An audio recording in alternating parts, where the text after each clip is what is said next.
স্বাগতম আমাদের রামেশ্বরম ভ্রমণের শেষ পর্বে আপনাদেরকে সকলকে। এই ভিডিওতে আমরা আপনাদের নিয়ে চলেছি রামেশ্বরমের সবচেয়ে চমকপ্রদ এবং ঐতিহাসিক স্থানগুলিতে। রামসেতু, আদামস ব্রিজ, ধনুষ্কোটি এবং সেই জায়গা যেখানে বঙ্গোপসাগর ও ভারত মহাসাগরের জল একত্রে মিশে যায়। ধনুষ্কোটি এক রহস্যময় পরিত্যক্ত শহর যেখানে প্রকৃতি ও পুরাণ একাকার।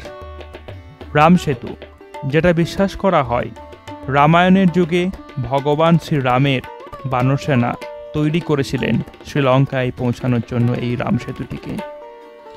আর সেই বিস্ময়কর স্থান যেখানে আপনি স্পষ্ট দেখতে পাবেন দুই মহাসাগরের জল রং ও ঢেউয়ের ফারাক।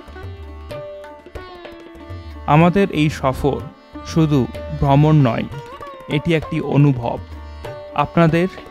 আমাদের ইউটিউব পরিবারের সঙ্গে এই অভিজ্ঞতা ভাগ করে নিতে পেরে আমরা সত্যিই গর্বিত। ভিডিওটি ভালো লাগলে লাইক, শেয়ার এবং অবশ্যই চ্যানেলটিকে সাবস্ক্রাইব করতে ভুলবেন না, কারণ আপনাদের একটি সাবস্ক্রাইব আমাদেরকে অনুপ্রেরণা যোগায় পরবর্তী আরেকটি ভিডিওতে আপনাদেরকে আমাদের সাথে নিয়ে যেতে। আর কমেন্টে অবশ্যই জানান এই পর্বের কোন অংশটি আপনাকে সবচেয়ে বেশি ছুঁয়ে গেছে। চলুন শেষ ভ্রমণে ফিরে দেখি ইতিহাস, প্রকৃতি ও ভক্তির এক অপূর্ব মেলবন্ধন। চলো সায়নের সাথে।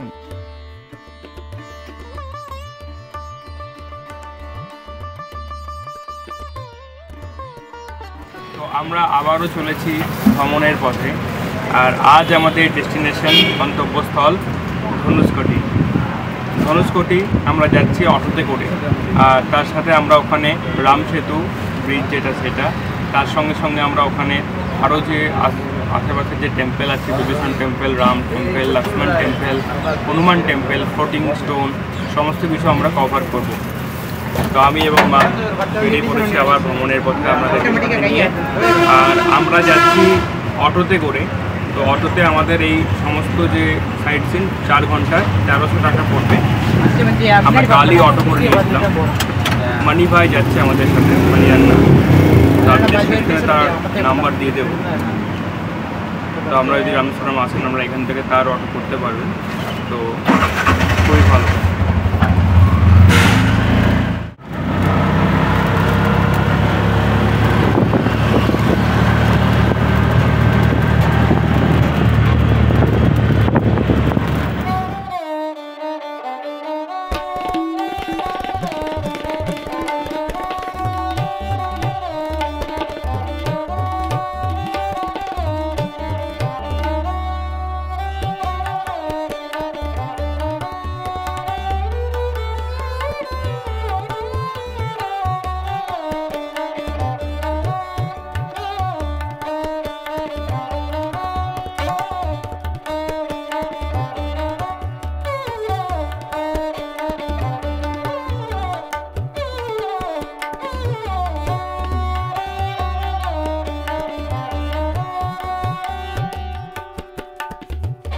না, আমি বলছি এইখানে রামচন্দ্র না, এখানে ধনুষ্কোটি। এটা 1965 সালে একটা গ্রাম। ধনুষ্কোটি একটা গ্রাম, গ্রামের নাম। হ্যাঁ, ধনুষ্কোটি একটা শহরের নাম, যে শহরটাতে 1965 সালে সুনামি আসে, এবং সুনামি আসার পুরো সুনামিতে ধ্বংস হয়ে যায়। কেমন হবে?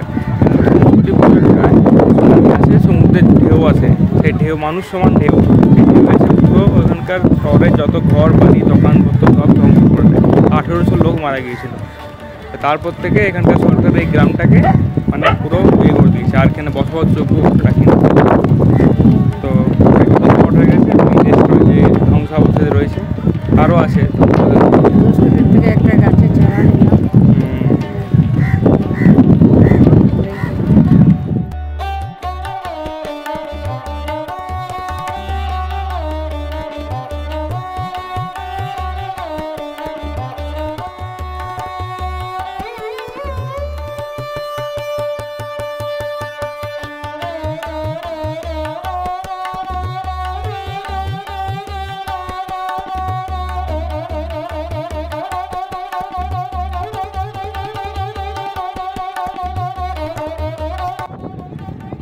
এখানে দেখুন এই পুরো রেল লাইনের স্ট্রাকচার রয়েছে, ওখান থেকে পুরো রেল লাইন ছিল, লম্বা করে এটা চলে গেছে ওই দিকে একদম। করেনি বিকজ যখন এই প্রবল সুনামিটা এসেছিলো না, সুনামিটা আসার পরে পুরো এটা এত বড় একটা শহর, ভাবো রেল স্টেশন, পোস্ট অফিস সমস্ত কিছু ছিল, এই পুরো শহরটাকে ধ্বংস করে দেয় একটা সুনামি। তো তারপর থেকে সরকার আর মানে সাহস করে আর এখানে জনবসতি করার মানে সাহস পায়নি, আর যে মানুষকে থাকার বলবে যেখানে থাকার জন্য আর সাহস পায়নি। আবার তো হতে পারে 1800 মানুষ মারা গিয়েছিল, কত মানুষের পুরো ঘর ভেসে গিয়েছিল, সমস্ত যে ঘর ভাঙা রয়েছে। তারপর থেকে সরকার এখানটা পুরো মানে ব্যান করে দিয়েছে ধ্বংসাবশেষ বলে। তার জন্য এখানে আর কোনো রকমের মানুষ এখানে বসবাস করে না, শুধুমাত্র দোকানপত্র থাকে অনলি, বাকি সমস্ত কিছু বন্ধ। এই যে দেখতে পাচ্ছেন আপনারা, এটা হচ্ছে ধনুষকোটির ধ্বংসাবশেষ রেল স্টেশন। ভাবুন কী অবস্থায়, একটা মানুষ সমান ঢেউ একটা পাথরের রেল স্টেশনকে পুরো ধ্বংস করে দিয়েছে, ডিস্ট্রয় করে দিয়েছে পুরো।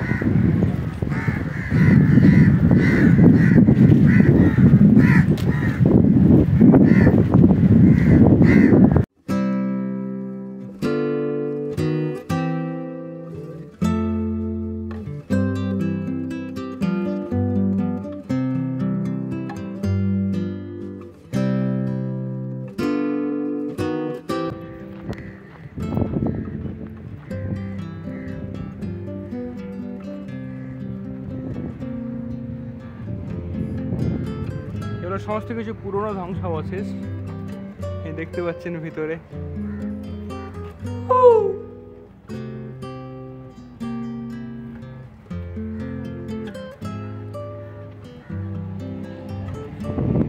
ধনুষকোটি 1994 ওল্ড টেম্পল রামার পুজিতা। এটা একটা ওল্ড টেম্পল ছিল 1994-এর।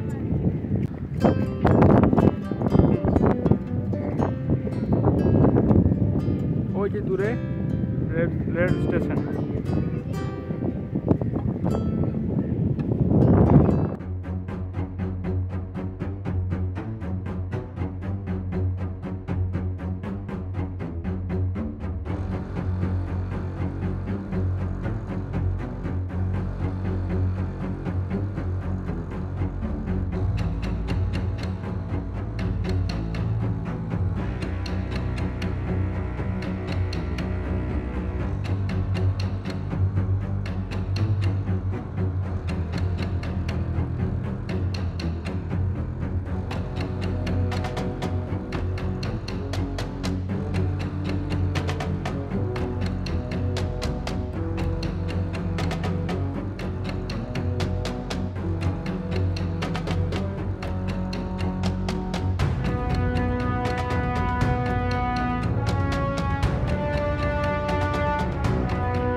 আর ওটা হচ্ছে টাওয়ার, ওই যে দেখতে পাচ্ছেন ওটা হচ্ছে টাওয়ার। ওখান থেকে পুরো ইন্ডিয়ান ওশিয়ান এবং বে অফ বেঙ্গল খুব সুন্দর দেখা যায় না।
আসছে আসছে লাফি লাফি আসছে।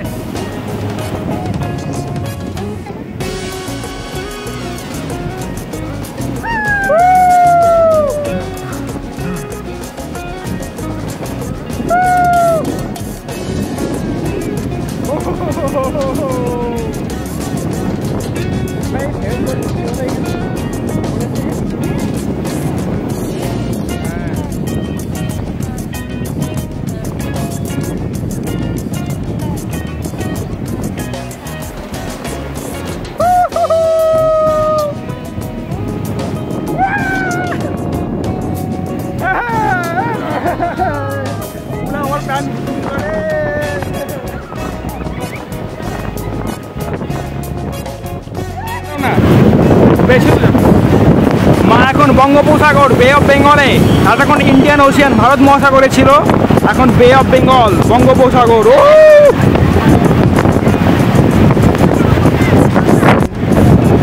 আমরা এতক্ষণ ছিলাম ইন্ডিয়ান ওশিয়ানের কাছে, এবার আমরা বঙ্গোপসাগর বে অফ বেঙ্গলের দিকে যাচ্ছি। আমরা বে অফ বেঙ্গলের একটু তো পাটা ভেজাতে হবে।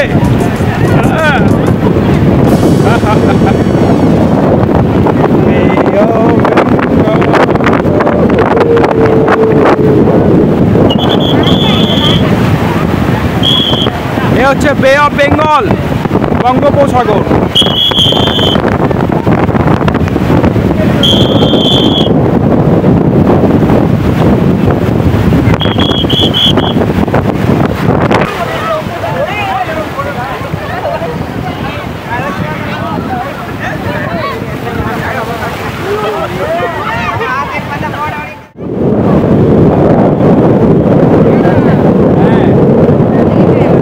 এলিফ্যান্ট পেয়েছে মা সমুদ্র থেকে, দেখুন।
দেখতে পাচ্ছেন আপনার বঙ্গোপসাগর,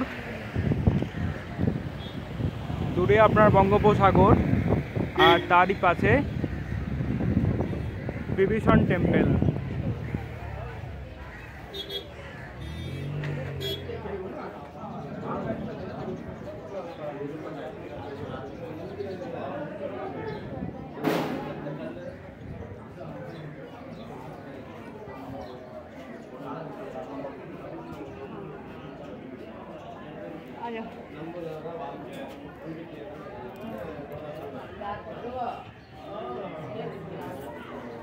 আমরা এই মুহূর্তে রয়েছি বিভীষণ টেম্পল। এই বিভীষণ টেম্পল যখন শ্রীরামচন্দ্র যখন সীতামাকে উদ্ধার করে শ্রীলঙ্কা থেকে ফিরেছিলেন, ফিরে এই জায়গাতেই বিভীষণের রাজ্যাভিষেক করেছিলেন শ্রীলঙ্কার রাজা হিসাবে। তো এই জায়গা খুবই সুন্দর ইতিহাস বহন করে চলেছে। মন্দিরের ভিতরে ফটো এবং ক্যামেরা অ্যালাউ নেই, তো আমরা তাই দেখাতে পারলাম না। এই মুহূর্তে আমরা রয়েছি রামা টেম্পল, অ্যান্ড এখানে সামনে রাম টেম্পল দেখতে পাচ্ছেন, আর এইদিকে রয়েছে শ্রী রামচন্দ্র চন্দ্রকর মঙ্গলদ্বার, আর এইদিকে আরেকটা টেম্পল শ্রী রামা তীর্থম। টোটাল 3 টেম্পল এখানে আছে। राम नाम भजले, राम नाम सुख धाम भजले, राम नाम सुख धाम भजले, राम नाम सुख धाम।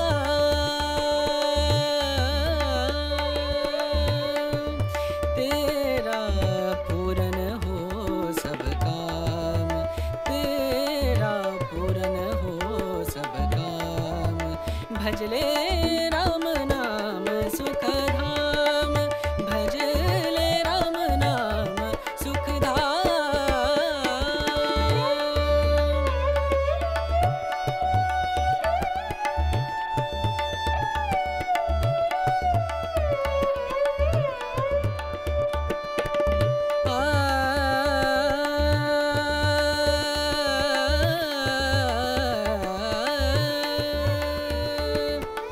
संत समागम, संत समागम, संत समागम, संत समागम करे निरंतर, संत समागम करे निरंतर, जग से हो उपरात, जग से हो उपरात, ब्रह्मानंद परम पद पावे, ब्रह्मानंद ब्रह्मानंद परम पद पावे, मन होवे निष्काम, मनवा मन होवे निष्काम भजले, राम नाम सुख धाम भजले, राम नाम सुख धाम भजले, राम नाम सुख धाम, राम नाम सुख, राम नाम सुख, राम नाम सुख धाम। এটা আপনার হনুমান টেম্পল, এখানে ফটো অ্যালাউ নেই ভিতরে। আর এইদিকে আরেকটা টেম্পল আছে, তো ভিতরে ফটো অ্যালাউ নেই, তো এখান থেকে আমরা দেখতে পাবেন। আর এখানে আপনার पाथर जो भासবে সেটাও এখানে দেখা যাবে। मणि अन्ना के साथ हम लोग गया था धनुषकोटी एंड उसके बाद रामेश्वरम का जो टेम्पल है सब कुछ घूम के हम लोग आया, तो बहुत ही अच्छा है अन्ना। मैं इधर का अन्ना का जो नंबर है मैं नंबर डिस्क्रिप्शन में दे दूँगा एंड मेरा वीडियो का, तो आप लोग जब रामेश्वरम आएंगे अन्ना के साथ कांटेक्ट कर सकते हैं। अच्छा से आपको पूरा धनुषकोटी और रामेश्वरम पूरा घुमा के दिखा देंगे पूरा। कैसा लग रहा है आपका? अच्छा, तू अच्छा लगा पूरा? हाँ अच्छा। Bye bye. পুরি ভোজ হয়ে গেল আমাদের। রামেশ্বরমের শেষ দিনের শেষ ভুরিভোজ রামেশ্বরমে। আমরা আজকে ভুরিভোজ করলাম হোটেল লক্ষ্মী ভিলাস। খুব সুন্দর ভুরিভোজ হলো। কাল একটাতে খেয়েছি আর হ্যাঁ, কাল আমাদের হোটেলের সামনেই একটা ছিল, সেটাই খেয়েছিলাম। আজকে একটু দূরে এসে খেলাম, খুব ভালো লাগলো খাবার। কলা পাতায় খাবার খুব সুন্দর লাগলো। অনেক দিন পর কলা পাতায় খাবার খেলাম, পুরো সাউথ ইন্ডিয়ান মিল। দুটো হোটেলে দু রকম খাবার, হ্যাঁ, দুটোই ভালো। দুটোই খুব সুন্দর। আগেরটাও খুব সুন্দর ছিল, এটাও খুব সুন্দর। আর তার সঙ্গে আজকে আইসক্রিমটা অ্যাড ছিল, তো আইসক্রিমটাও খুব ভালো ছিল। এই দেখতে পাচ্ছেন বাইরে হোটেল লক্ষ্মী ভিলাস। এর উপরে আপনার রুমও পাবেন, এদের রুমও অ্যাভেলেবেল আছে, নন এসি এসি সব রুম।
এখন ব্যাঙ্গালোরের পথে।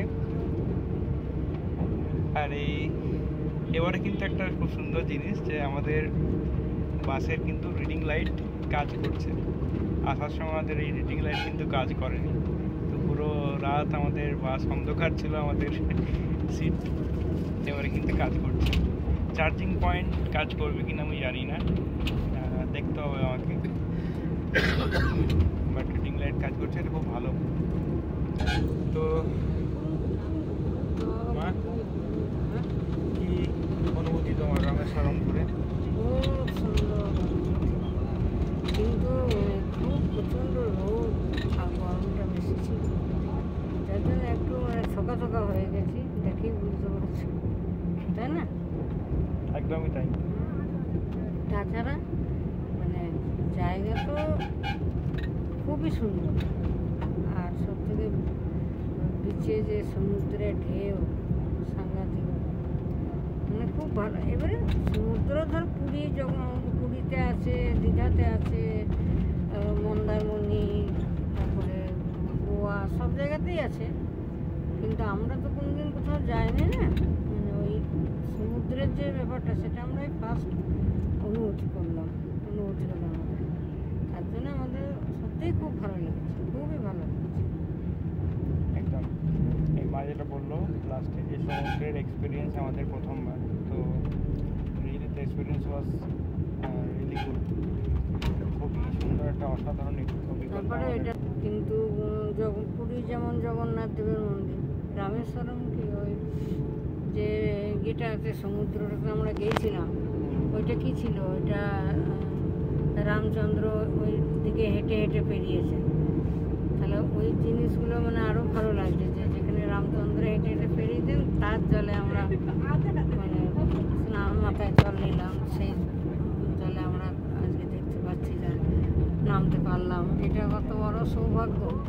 একদমই তাই, তারপর কত ইতিহাস জড়িয়ে আছে ওই জলের। তারপর আর একটা যে ব্রিজটা গিয়েছিলাম আগের দিনে রাত্রে, ওইটাতে সেই কে বললি রামচন্দ্র পাপ মুক্ত করেছিল, চান করে পাপ মুক্ত, রাবণকে হত্যা করেছিল বলে, ব্রাহ্মণ হত্যা করেছিল বলে পাপ করেছিল একটু, তো সেই পাপটা মুক্ত করার জন্য ওই সমুদ্র ওই জল ওইখানে চান করেছিল, ওই ঘাটের নাম হচ্ছে অগ্নিতীর্থ।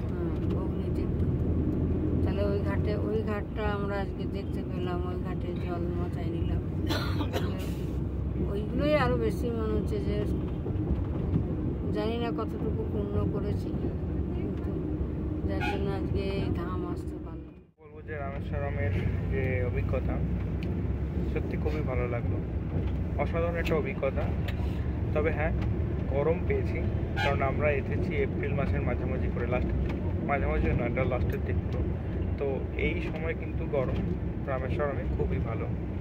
ব্যাঙ্গালোরের যে রোদের যে অনুভূতিটা ব্যাঙ্গালোরে, সেটা কিন্তু রামেশ্বরমে আলাদা, রোদটা অনেকটা জোরালো।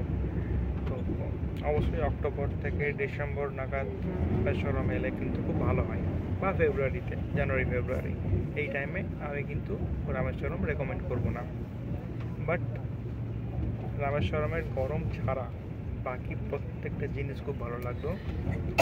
প্রথমত বলবো আমার সব থেকে ভালো লেগেছে সেটা হচ্ছে ধনুষকোটির রামসেতু রামসেতুর যে বিচ, সেটা যেখানে বে of Bengal and Indian Ocean একসাথে মার্চ হচ্ছে, ওটা কিন্তু অসাধারণ লাগলো এক কথায়। আর ওই যে সমুদ্রের জল, যে নীলাভ জল, সেইটা কিন্তু ওয়েস্ট বেঙ্গলের বা অন্য কোথাও কোনো সমুদ্রে কিন্তু সেই জলের যে স্বচ্ছতাটা পাওয়া যায় না, আমার তো মনে হয়। কমেন্ট করে জানাবেন যদি আপনাদের কোনো ভিন্ন মত থাকে। আর সেকেন্ড যেটা আমার ভালো লাগলো, রামেশ্বরম টেম্পেলের যে ওই গম্বুজগুলো, ওগুলো সত্যি মানে অসাধারণ লাগলো। আরেকটা জিনিস, এই ভিডিওতে আমি ভিডিওটা দেখাতে পারিনি, যদি রামেশ্বরমে যে রামসেতু বিষয়ে এখন যাবেন, তখন দূরবীন দিয়ে 2-3 জন মানুষ থাকবে, যারা আপনাকে দূরবীন দিয়ে আপনি দেখতে পাবেন। 25 টাকা করে লাগবে পার পার্সন।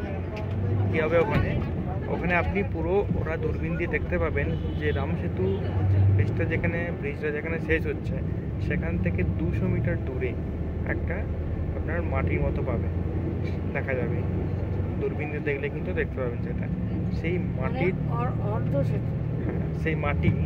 সেই মাটিটার পরে থেকে আবার জল ছাড় হচ্ছে, মানে সমুদ্রে জল ছাড় হচ্ছে। তো সেখান থেকে রামচন্দ্র এবং হনুমান সেতু তৈরি করেছিল ফ্লোটিং স্টোন দিয়ে, এবং সেখান থেকে 18 কিলোমিটার দূরে শ্রীলঙ্কা, এবং ওই দূরবীন দিয়ে আপনি শ্রীলঙ্কার যে 18 কিলোমিটার দূরে যে পাড়টা, সেই পাড়ে যে একটা গম্বুজ দেখতে পাবেন, এটা হচ্ছে আপনার কয়লা খনির গম্বুজ, সেটাই হচ্ছে শ্রীলঙ্কার পাড়। তো ওই দূরবীনটাতে কিন্তু আপনি এই জিনিসটা দেখতে পাবেন। এবং ওই যে মাটিটা বললো সেই মাটিটা থেকে যে রামসেতু তৈরি হয়েছিল, এটা নাসা থেকে